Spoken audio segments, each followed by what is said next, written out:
پاکستان کرکټ ټیم زمبابوې ته په پیله T20 میچ کې شکست ورکړو. بالکل ون سایډډ میچ شو، بالکل د مخکې نه ښکارېده چې دا میچ د پاکستان په فیور کې دا میچ د پاکستان په حق کې دی. دوه میچونه نور هم پاتې دي، په هغه باندې هم خبره کوو. پاکستان له صرف یو میچ ګټل دي، سیریز په خپل نوم باندې کول دي. خو په نن میچ باندې خبره کوو او دغه شیرو خبره کول نه مخکې زه به یو ضروري خبر دا وکړم چې څنګه کیل څنګه گیم پاکستان نن دلته کې زمبابوې خلاف پیش کو، داسې کیل داسې گیم پر روان میچونو کې د یو سترونګ ټیم خلاف هم پیش کول پکار دي.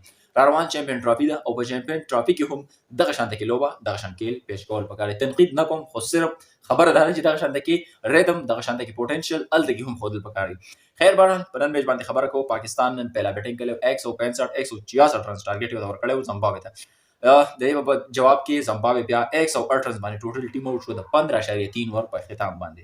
طیب طاهر د پاکستان سایډ نه خلو پکړې و T20 لوبه و، یو کم څلوي رنزونه، عثمان خان هم یو کم څلوي رنزونه او عرفان خان نیازي چې کم دی 28 رنزونه کړو. کومګه په د پاکستان په بالینګ باندې خبرو وکړو نو سفیان مقیم ډېر بهترین بالینګ کړي، 3 وکټې ترلاسه کړي او ابرار احمد هم 3 وکټې، حارث روف هم 2 وکټې ترلاسه کړي دي.